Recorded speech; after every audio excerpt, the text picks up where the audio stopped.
하나님께서 찬양 가운데 영광 받으신 줄 믿습니다.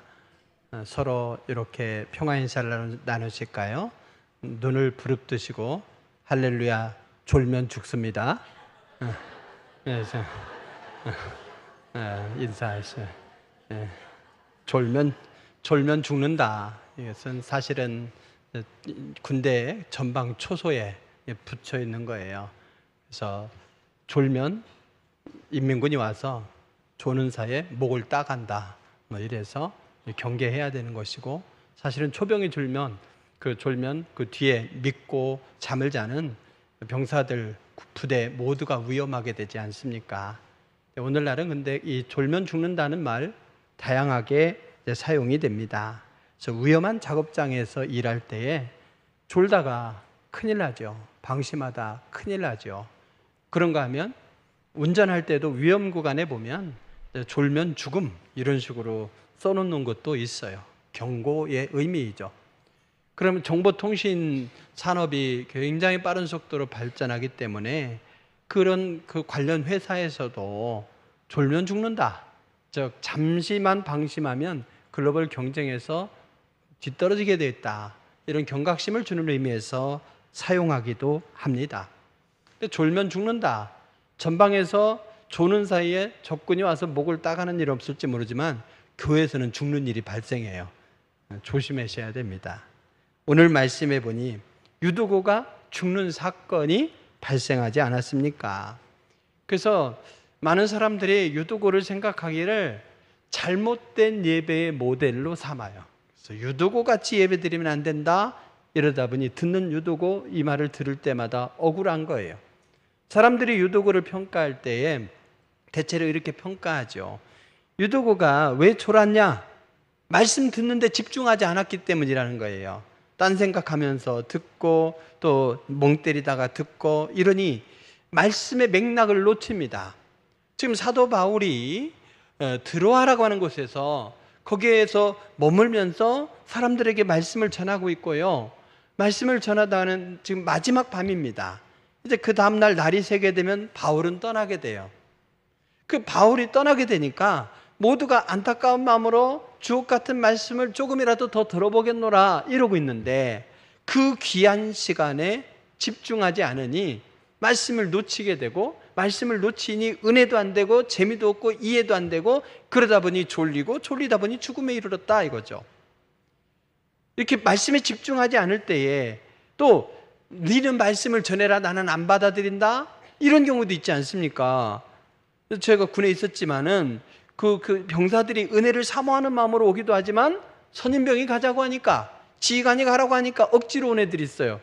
그런 애들은 아예 앉자마자 그때부터 눈 감어.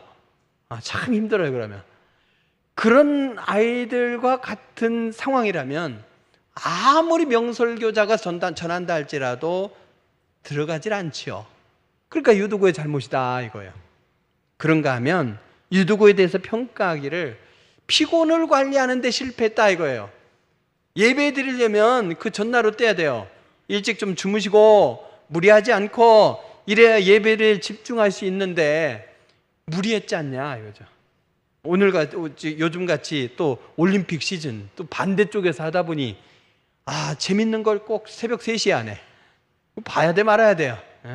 또 12시부터 곧 이어서 그거 한다고 그러면서 3시간을 광고하고 있어요. 봐야 돼 말아야 돼 고민되지 않습니까? 그걸 봤어. 오늘 지칠 수밖에 없죠. 피곤할 수밖에 없죠. 이러니 예배 드리기 전에 피곤을 관리해야 된다, 이런 차원에서 유두고를 들어서 혼나요. 그런가 하면 또 뭐가 있습니까? 결국 걸터 앉은 것이 문제라는 거죠. 하나님 앞에 영과 진리로 예배 드리는데 어디 걸터 앉아요? 전에는 그러죠. 교회 올 때에 우리 여신도들 바지 입고 오시면 혼났잖아요. 어디 바지 입고 와?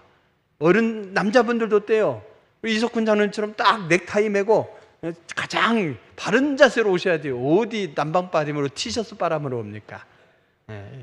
그런 자세, 이 자세가 잘못되어 있었다, 그러니 졸았다, 이렇게 유두고는 계속 욕을 얻어먹어요. 그래서 지금까지도 장수할 것 같습니다. 여러분, 근데 유두고를 비난하다 보면 이런 일이 생기죠. 뜻하지 않게 토요일 날 피곤하게 됐어요. 주일날 오면은 분명히 졸릴 것 같아. 그러면 에이, 교회 와서 졸다가 혼나느니 한 번쯤 빠지는 게 낫겠다. 빠지겠죠. 빠지다가 결국에는 한두 번 빠지다 보니 나중에는 계속 빠지게 되는 일이 있죠. 유도고가 분명히 예배 시간에 졸게 된 것, 이것은 핑계할 수는 없지만 그의 상황을 보면 오히려 유도고의 이 졸면서도 예배에 참여하는 이 상황이 우리에게 은혜가 되고, 그것이 불현듯 사고로 이어졌지만 하나님께서 그걸 어떻게 다루셨는지를 보게 되면 우리는 오히려 더 큰 은혜를 받게 됩니다. 애매하게 그냥 유도고를 비난하는 대열에 합류하지 마시고, 그 사건을 그냥 표면적으로만 보지 마시고 그 가운데 역사하시는 하나님의 역사를 볼 수 있기를 바랍니다. 그래야만 내가 불현듯 당하는 어려움이 있을 때에도 하나님의 일하심을 기대하면서 믿음으로 또 은혜로 그 역사를 바꿔갈 수 있지 않겠습니까? 사탄마귀는 분명히 우리가 말씀을 듣고 은혜 받는 것을 방해하기 위해서 굉장히 노력합니다. 그래서 설교 말씀을 선포할 때 말씀에 대한 거부감을 심어줘요. 구라야, 뻥이야, 너나 잘해라 이러면서 방해하게 만들고 말씀을 의심하게 만들기도 합니다. 그런가 하면 하나님이 하시는 일에 불평하게도 하죠. 근데 사단이 고도로 수를 쓰는 게 뭐냐? 졸게 만들어서 말씀을 듣지 못하게 하는 거죠. 그러니 여러분, 깨어야 돼요. 말씀을 듣기에 사모해야 됩니다. 그렇지만 그걸 넘어서서 오늘 하나님께서 유두고에게 어떻게 역사하시는지, 유두고는 어떤 마음을 가졌는지, 그 결과가 여기 드로아에 있는 이 신앙 공동체와 바울의 앞으로의 여정에 어떤 영향을 끼쳤는지를 우리는 보면서 그걸 은혜의 기회로 삼아야 합니다. 오늘 예배드린 장소는 드로아예요. 드로아라는 것. 어떤 곳이냐? 여러분 많이 쓰죠. 트로이 목마. 트로이 목마 할 때 이 트로이가 성경에 드로아로 되어 있는 거예요. 드로아. 이 드로아라고 하는 곳은 어떤 곳이냐면 바울이 아시아 지역 또 무시아 지역 등등 여러 곳에 다니기만 할 뿐 말씀을 전하지 못해요. 성령께서 막으신 거야. 하나님의 일을 하는데 성령이 막으셨어요. 그래서 이리저리 방황하다가 결국에는 드로아까지 온 거예요. 근데 드로아에 있을 때에 마게도냐 사람이 환상 가운데 나타나서 우리를 도와달라 이래요. 그래서 성령께서 이곳으로 보내시는구나, 그렇게 바울이 알아듣고 드로아에서 배를 타고 네아폴리로 가서 빌립보에서 복음을 전하게 되지요. 그리고 다시금 이곳으로 돌아오게 된 거예요. 근데 오늘 말씀 앞에 6절에 보게 되면 짧지만 많은 것을 함유한 말씀이 있어요. 뭐냐? 우리는 무교절 후에 빌립보에서 배로 떠나 닷새 만에 드로아에 있는 그들에게 가서 이레를 머무니라 이랬어요. 이게 무슨 말씀이냐? 환상에 이끌려서 드로아에서 네아폴리로 갈 때에는 이틀에 걸쳐서 갔습니다. 근데 오늘 말씀 앞에 6절에 보니 빌립보에서 떠나, 즉 빌립보의 외향인 이 네아폴리에서 떠나 닷새에 걸쳐서 드로아에 왔대요. 이틀 거리를 닷새에 걸쳐서 왔다. 그럼 분명히 배에 문제가 있었다는 거겠죠. 풍랑을 만나 뒤집히는 역사도 있었을 거예요. 굉장히 고생했겠죠. 지금 바울도 오랜 선교 여정에 지쳤고 나이 먹어서 지쳤는데 뜻하지 않게 배가 풍랑을 만나 요동을 쳤다. 그러면 거기 젊은 사람 이상으로 훨씬 더 많은 고생을 했을 거예요. 7일을 이곳에 머물렀다. 그 뒤에 보게 되면 그가 오순절 이전에 예루살렘에 도착하려고 에베소도 들르지 않고 서둘러서 가는 모습을 봅니다. 그러니까 이곳에서 7일을 머물렀다는 얘기는 뭐겠습니까? 풍랑을 만난 이 배가 보수해야 되는 상황도 되고 바울도 회복하는 시간이 필요했다는 거죠. 그래서 드로아에서 이 사건이 일어나게 된 겁니다. 하나님께서는 배로 인한 지체, 풍랑으로 인한 배의 지체, 그리고 배를 또 수리하고 또 바울도 회복해야 되는 그 상황 때문에 발생한 이 지체의 상황까지도 들어서 선한 역사로 이끌어 가시는 거죠. 바울은 쉬어가는 김에 그곳에서 복음을 전했어요. 그가 넘어져서 회복돼야 됨에도 불구하고 그 회복되지 않은 그 몸을 가지고 복음을 전하는 열정으로 여기서 헌신한 거 아닙니까? 이전에 드로아를 방문했을 때는 열매도 없이 지친 모습에 끌려서 그곳에 왔고 그나마 환상에 이끌려서 바로 유럽 지역으로 건너갔지만 이제 그는 이 기회가 바로 복음을 전할 기회다 이렇게 여기고 복음을 전했고 이제 마지막 날 밤인 거죠. 날이 새면은 떠나가야 됩니다. 이런 상황 속에서 오늘의 이 말씀을 봐야 되는 거예요. 그러면 복음을 전하는 상황, 그리고 밤이 새도록 말씀을 전하는 이 상황을 전제로 오늘 말씀을 보면 드로아에서 드린 이 예배는 아주 은혜로운 예배였겠죠. 1시간으로 그치는 예배가 아니었습니다. 드로아 지역의 대부분이 노예로 항구에서 일했겠죠. 아니면 항구에서 좀 약간은 거리가 있으니까 거기에서 농작물을 가꾸면서 일했겠죠.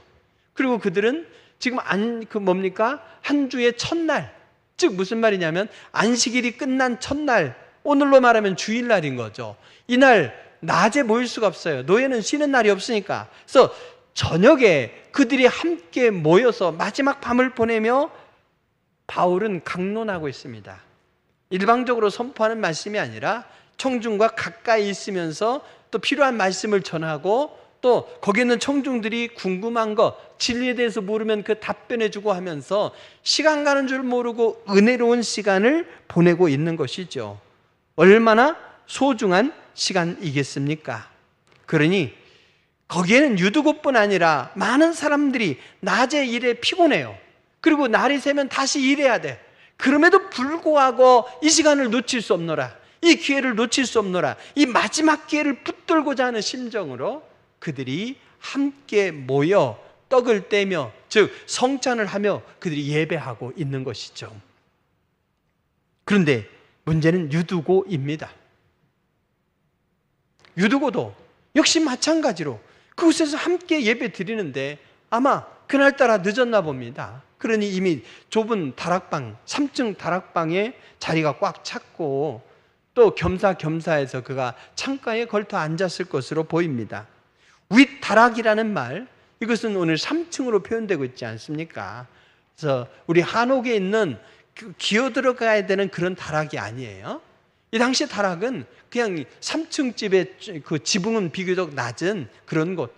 근데 그곳에서 사람들이 모이는 용도로도 많이 사용했죠. 그곳에서 바울과 드로아에서 그동안 만난 분들이 함께 은혜를 나누고 있어요. 거기에 유두고도 참여한 겁니다. 오늘도 무척 덥죠. 그래도 여기는 시원한 거예요. 문 열고 나간 순간 막 숨이 막힐 거예요. 거기다가 또 숯불까지 켠대요. 바깥에서. 그런데 여기다 숯불까지 켜가지고 덥게 해? 이러면 유두고를 비판하는 사람들이죠. 뜨거운데 이것까지 해서 선교비를 마련하려 하다니 이러면서 꼬치를 2개씩 3개씩 사드리십시오. 그것이 은혜로 응답하는 과정인 거죠. 어쨌든 그들이 좁은, 지붕이 낮은 그 좁은 방에 모여 있어요. 꽉 차 있습니다. 그날따라 등불도 많이 켰어요. 그러니 등불이 산소를 흡수하죠. 사람들이 산소를 흡수하죠. 답답합니다. 그러니 창 옆에가 가장 시원하기도 할 겁니다. 유두고가 여기 앉아 있는 거죠. 그러면 유두고를 변명해 봅시다. 먼저 유두고는 나이를 생각해야 됩니다. 9절과 12절 보면 거기에 유두고를 청년이라고 표현하고 있습니다. 청년이라고 표현했지만 두 단어는 다른데 12절의 청년이라는 이 말은 좀 더 구체적으로 파라라고 하는 건데 사실은 20대가 아니라 10대의 청소년을 의미하는 거예요. 오늘로 치면 10대 청소년이 이렇게 어른 예배에 앉았어요. 누워 자도 예쁘지 않겠어요? 근데 안 졸고 있네? 안 졸고 있어. 대단해요. 청소년이 같이 앉아서 있는 것만으로도 대견하지 않겠습니까? 그러니까 유두고는 그냥 건장한 청년이 아니라 노예라는 것 때문에 어려서부터 그저 팔려가서 일을 해야 되는 거죠. 그 중에도 바울 선생님이 있다고 하니까 궁금함으로 또 열정으로 이곳에 참여했는데, 그 참여해서 모임이 잠깐으로 그치는 것이 아니에요. 한밤중이란 이 말은 12시를 가리키는 거예요. 밤 12시까지. 그리고 그 다음 보니까는 유두고가 살아난 다음에는 날이 새기까지잖아요. 예배를 밤새 드렸어요. 오늘 또 은혜 받는다면 밤새 갈까요? 네. 간다면 아마 다들 약속이 있어서 난리 나겠죠. 어쨌든 이런 자리, 어른들이 모인 이 자리에 유두고 청소년이 함께 참여했다는 것으로서 대단한 일 아닙니까? 유두고가 달리 보이죠. 그냥 조는 것이 아니라 자도 괜찮을 것 같아요. 거기에 유두고라는 이름은요, 이 이름은 사실은 행운아 뭐 이런 뜻이지만 대체로 노예들에게 잘 붙여진 이름이랍니다. 귀족들은 이 이름을 쓰지 않았대요. 그래서 유두고가 여기 출신이 나오지 않지만 그 당시 드로아 지역의 신자들을 연구해보고 이 유두고라는 이름, 이 배경을 볼 때에 유두고도 역시 노예가 아니었을까 이렇게 추측하는 것이죠. 그러니까 유두고는 무척이나 피곤한 상태였다는 거예요. 그러면 거기에 의무적으로 참여해야 될 것도 아니고 유두고도 피곤합니다. 그러면 우리는 어떻습니까? 아이고 피곤한 김에 그냥 집에서 쉬자. 이게 자연스러운 거 아닙니까? 근데 그가 하루 종일 중노동에 시달리고도 은혜를 사모하는 마음으로 이 자리에 왔다. 그의 열심이 얼마나 귀한 것이겠습니까? 졸음 천근이라고 하잖아요. 눈꺼풀이 천근. 도무지 이겨낼 수가 없는 거예요. 그가 한 번에 노골적으로 잔 것도 아니에요. 그 표현을 보면 점점 졸음에 빠져든 거야. 이기려고 몸부림해도 안 된 거죠. 그가 그냥 아유 나 피곤하니까 자야지가 아니라 그걸 이겨내면서 말씀을 들으려고 하는데 안 됐다. 졸음이 많은 분들은 정말 이해가 될 거예요. 정말 이해가 될 거예요. 네. 유두고 피곤함에도 불구하고 비록 졸지언정 말씀을 사모하고 예배를 사모하는 마음으로 이 자리에 온 것, 그걸 보면 유두고가 달리 보이지 않습니까? 그렇습니다. 유두고의 졸음 그 자체를 보지 마시고 피곤을 이겨내며 예배에 참석하고 피곤해서 몰려오는 이 졸음을 이겨내려고 창가에서 거기서 몸부림을 하는 걸 보시기 바랍니다.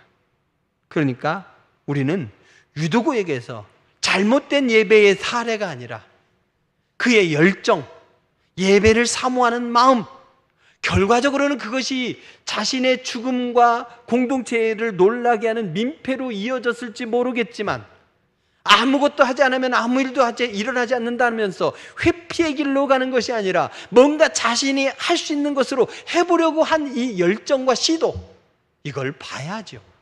거기에 하나님께서 놀라운 역사를 일으키시는 것 아니겠습니까? 이거 하면 뭔가 민폐고 이거 하면 부담이고 이거 하면요 할 거 아무것도 없습니다. 전 교인이 동시에 모든 걸 공유해서 할 수 있는 것? 교회는 아무것도 없어요. 요걸 하면 이분들이 참여할 수 있고 이거 하면 이분들이 참여할 수 있고 이러면서 뭔가 할 수 있는 걸 찾아서 해나가야 되는 거죠. 그 결과가 오늘 유두고의 죽음이라고 하는 충격으로 이어질지 몰라요. 여러분들이 선한 사역을 위해 가족 단위로 이렇게 헌신하는데 그 가족에게 결과적으로 때로는 어려움이 있을 수도 있어요. 그렇지만 그것이 주의 거룩한 뜻을 회피하고 중단할 이유가 되는 것은 아니라는 걸 믿으시기 바랍니다. 그런 일들이 발생하지 않아야 돼요. 모든 것이 은혜의 결과로 이어져야 됩니다. 근데 단 한순간을 딱 떼놓고 봤을 때에 그것이 안 좋은 결과로 이어지는 것 같을지라도 우리가 그걸 극복하면서 나아가게 되면 하나님께서 그 상황을 바꿔주시는 걸 볼 수 있어요. 유두고가 어떻습니까? 예배 현장에 있어요. 예배 현장에. 그 현장에서 불현듯 사고로 이어졌고 모든 이들이 놀라는 상황 아닙니까? 비록 노예, 노예로 어린 그 청소년이라고 한다면 하찮은 생명으로 취급받을지 몰라요. 근데 주님의 나라에서는 온 천하보다도 귀한 생명 아닙니까? 그가 떨어져 죽었어요. 그때 오늘날도 보면 어떤 참사가 일어났을 때 그걸 냉소적으로 비판적으로 보는 사람들이 꼭 있어요. 일단은 그 생명이 안타까운 죽음을 맞이했을 때 우리는 일단은 안타깝게 여겨야 돼요. 그 가족들을 생각해야 됩니다. 이 현장도 마찬가지로 냉소적으로 보는 사람이 있겠죠. 뭐 잘났다고 이렇게 피곤한 몸을 이끌고 예배까지 참여해? 오면 뭐해? 잠이나 자고. 또 창에 걸터 앉아서 예배드리다니 말이야. 이러면서 비난으로 반응하는 사람들이 있겠죠. 그러나 아닙니다. 오늘 이 말씀, 이 상황을 붙들고 함께 기도할 때에 하나님께서는 그 상황을 바꿔주셔요. 바꿔주셔요. 10절에 보니 바울이 내려가서 그 위에 엎드려 그 몸을 안고 말하되 떠들지 말라 생명이 그에게 있다 하고 라고 하죠. 이 말씀에 앞서서 누가는 뭐라고 말합니까? 죽었다 이거예요. 누가는 누굽니까? 오늘 성경을 기록한 사람이고 우리라고 표현함으로써 바울이 있는 그 자리에 누가가 함께 있었다는 거죠. 의사인 누가가 진단했을 때에 유두고는 죽었어요. 근데 사도 바울은 떠들지 마라. 그에게 생명이 있다고 말합니다. 100% 죽은 거예요. 어떤 사람은 그가 잠깐 기절했다 이런 얘기도 하지만 의사 누가는 압니다. 그래서 공식적으로 사망 선고를 하면서 죽었다라고 쓰고 사도 바울이 생명이 있다 선포하는 말씀을 이어서 쓰고 있습니다.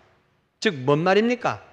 죽은 시신을 보고 사도 바울이 살았다 선포하는 거죠. 그냥 무모하게 선포한 겁니까? 아니죠. 바로 성령께서 감동을 주셨기에 죽은 시신 앞에서 이는 살았다, 떠들지 마라, 생명이 그에게 있다, 이렇게 담대하게 선포할 수 있었던 겁니다. 즉 비극의 그 현장은 뭐냐? 성령님이 역사하시는 자리로 바뀐 거예요. 성령님이 역사하시는 자리로. 아니나 다를까 그에게 다시 살아나는 역사가 있었습니다. 그것이 교회 공동체에게는 위로가 되었어요. 사도 바울이 떠나요. 누군가가 또 말씀으로 양육해 줄 사람이 없어요. 겨우 7일을 머물렀습니다. 머물른 그 사람들이 어떻게 자생해서 신앙 공동체를 이루어가겠습니까? 또 다른 목회자가 오는 것도 아닌데, 양육기간도 짧고 말씀도 모르는데, 근데 그들에게는 살아있는 증거가 있죠. 그래서 유도고는 잘못 예배드린 모범이 아니라 이제 그들에게는 살아있는 증거가 된 거예요. 하나님은 살아계시다, 능력이 있으시다. 때로 우리가 노예의 신분으로서 이렇게 유도고 이상으로 억울한 일과 또 때로는 사고를 당하고 정말 어디서 하소연할 수 없는 일이 있을 때도 하나님께서는 그것을 바꾸셔서 감사로, 새로운 생명 역사로 바꿔주신다. 이걸 믿고 살아계신 하나님의 증거로 본 거 아닙니까? 유도고는 살아있는 증거가 된 거예요.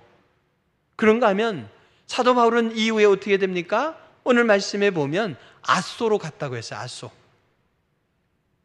다른 일행은 이 드로아에서 배를 타고 아소로 가게 하고 바울만 혼자 아소로 걸어가는 길을 택한 거예요. 근데 배가 느리기 때문에 걸어가나 배 타고 가나 속도가 똑같아요. 그래서 항구 거치면서 가게 되고 밀레도에서 다음에 안디옥으로 가서 안디옥에서 예루살렘으로 가게 되는데, 오늘 이 아소로 가는 그 길에 일행만 보내고 홀로 걸어가요. 7, 80리 길을 홀로 걸어갑니다. 왜 그는 홀로 걸어가는 길을 택했습니까? 내가 이만큼 회복됐다가 아니죠. 예루살렘에 가면 죽게 될 것이고 많은 사람들이 그래서 말리고 있지만 성령께서 나를 보내시니 순종으로 그 길을 걸어가는데, 오늘에 있었던 이 사건을 한번 묵상하는 시간을 갖고자 했던 것이 아니겠습니까? 오병이의 기적 후에 예수님은 산으로 기도하러 가시고 제자들만 배로 보내신 것처럼 일행만 배로 보내고 자신은 걸어가는 길을 택했던 거예요.